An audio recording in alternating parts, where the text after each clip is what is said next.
சிவகாமியின் சபதம் பாகம் 2 46ஆம் அத்தியாயம். திருமூர்த்தி கோயில்.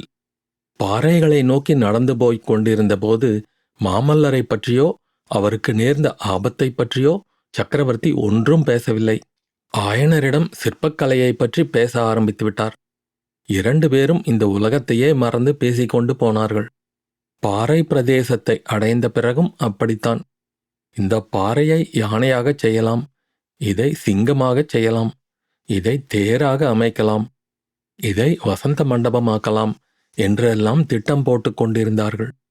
கடைசியாக ஒரு பெரிய பாறையை குடைந்து கோயிலாக அமைப்பது என்றும் கோயில் வேலையையே முதலில் தொடங்க வேண்டும் என்றும் தீர்மானித்தார்கள். இந்த ஒரே கோயிலில் 3 மூர்த்திகளையும் பிரதிஷ்டை செய்யலாம் ஆயனரே. 3 கர்ப்ப கிரகங்களை அமைத்து விடுங்கள் என்றார் மகேந்திர பல்லவர். சுவாமி, 3 மதத்தினருக்கும் தனித்தனியாக 3 கோயில்கள் அமைத்துவிட்டால் நல்லதல்லவா? சச்சரவுக்கு இடமில்லாமல் போகுமல்லவா என்று ஆயனர் கேட்டார். 3 மதத்தினருக்கா? நான் அப்படி சொல்லவில்லையே. மும்மூர்த்திகள் என்று யாரைச் சொன்னதாக எண்ணினீர்கள்? சிவபெருமான், புத்ததேவர், ரிஷபதேவர் இவர்களைத்தானே? இல்லை ஆயனரே, பிரம்மா, விஷ்ணு, சிவன் ஆகிய திரிமூர்த்திகளைச் சொன்னேன். அப்படியா? ஆம். இன்னும் கொஞ்ச காலத்துக்கு புத்தர், சமணர் என்று என்னிடம் சொல்லாதீர் ஆயனரே. அவர்கள் விஷயத்தில் அப்படி என் மனம் கசந்து போயிருக்கிறது. ஐயோ, அருள் நிறைந்த தங்கள் உள்ளம் கசந்து போகும்படி அவர்கள் என்ன செய்துவிட்டார்கள்? ஆஹா, சமணர்களுக்கும் புத்தர்களுக்கும் நான் எவ்வளவு கௌரவம் கொடுத்திருந்தேன்.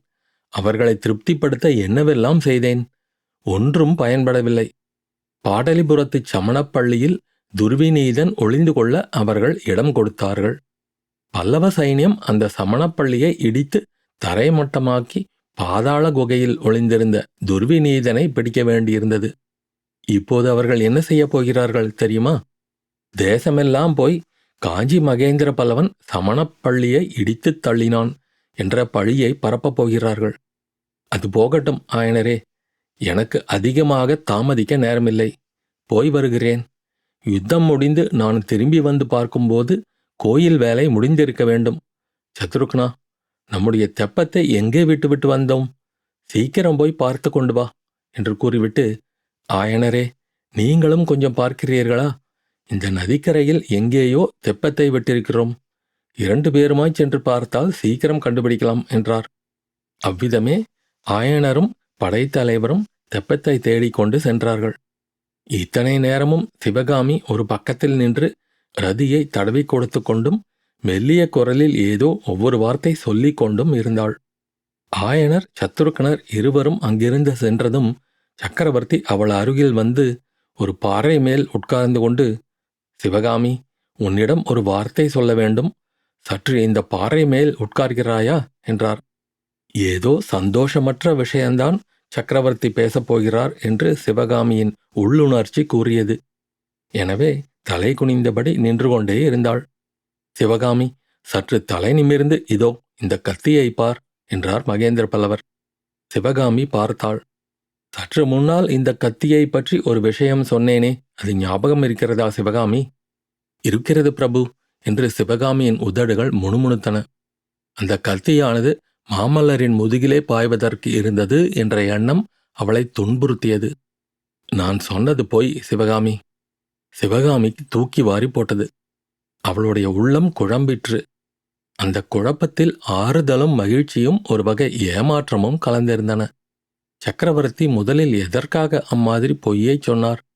இப்போது எதற்காக தாம் பொய் சொன்னதாக ஒப்புக்கொள்கிறார் என்பது ஒன்றும் புரியாமல் சிவகாமி திகைத்தாள். ஆம் சிவகாமி, உனக்கு திகைப்பாகத்தான் இருக்கும்.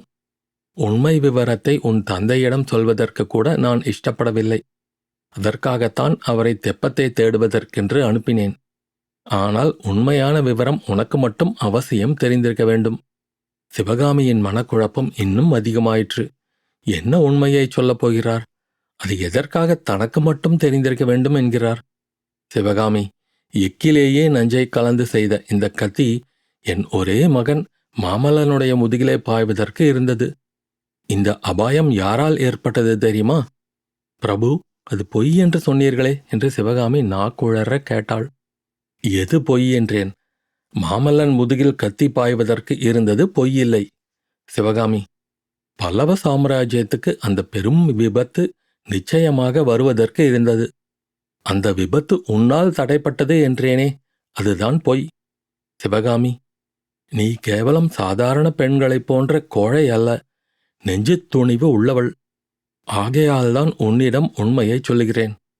மாமல்ல பல்லவன் நேற்று இந்த மண்டபப்பட்டு கிராமத்திலே இந்த விஷக்கத்தியினால் பின்னாலிருந்து குத்தப்பட்டு செத்துப் போயிருக்க வேண்டும். இந்த பாறை அடியில், இந்த மகிழ மரத்தின் அடியிலேயே அவனுடைய உடல் அனாதை பிரேதமாக விழுந்து கிடந்திருக்க வேண்டும்.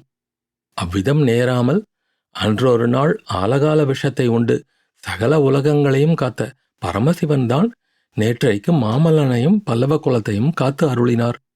நேற்று மாலை அதே பாறையடியில் மாமல்லர் உட்கார்ந்து தன் செவிகளில் இணையற்ற காதல் மொழிகளை பொழிந்து கொண்டிருந்தார் என்பதை சிவகாமி நினைவு கூர்ந்தபோது அவளுடைய தலை சுழல்வதற்கு ஆரம்பித்தது. சிவகாமி, கேள். வாழையடி வாழையாக வந்த பல்லவ குலத்தில் மாமல்லனை போன்ற ஒரு வீர மகன் இதுவரையில் தோன்றியதில்லை. இந்த பரந்த பல்லவ சாம்ராஜ்யம் இன்றைக்கு மாமல்லனை நம்பியிருப்பது போல் யாரையும் நம்பியிருந்ததும் இல்லை. அப்படிப்பட்டவன் நேற்றைக்கு இந்த பாறையடியில் வஞ்சகமாக நஞ்சு தோய்ந்த கத்தியினால் பின்னாலிருந்து குத்தப்பட்டு செத்து விழுந்திருப்பான். தவம் செய்து பெற்ற என் ஏக புதல்வனை நான் இழந்து விட்டிருப்பேன். பல்லவ சாம்ராஜ்யமே நாதியற்ற ராஜ்யமாக போயிருக்கும். கவிகளிலும் காவியங்களிலும் புகழ்பெற்ற காஞ்சி சுந்தரி வைதவியம் அடைந்திருப்பாள். இந்த விபத்துக்கள் எல்லாம் நேர்வதற்கு காரணமாயிருந்தது யார் தெரியுமா என்று சக்கரவர்த்தி நிறுத்தி ஒரு பெருமூச்சு விட்டார். பிறகு கூறினார், நான் என் பிராணனுக்கு மேலாக கருதி யாரிடம் விசுவாசம் வைத்திருக்கிறேனோ அந்த ஆயன மகாசிற்பியின் அருமை மகள் சிவகாமிதான். இதை கேட்டவுடனே சிவகாமியின் உச்சந்தலையில் பளீரென ஒரு மின்னல் பாய்ந்தது. அந்த மின்னலிலிருந்து 1000 ஒளிக்கிரணங்கள் கிளம்பி நாற்புறமும் பாய்ந்தன. அத்தியாயம் முடிவு.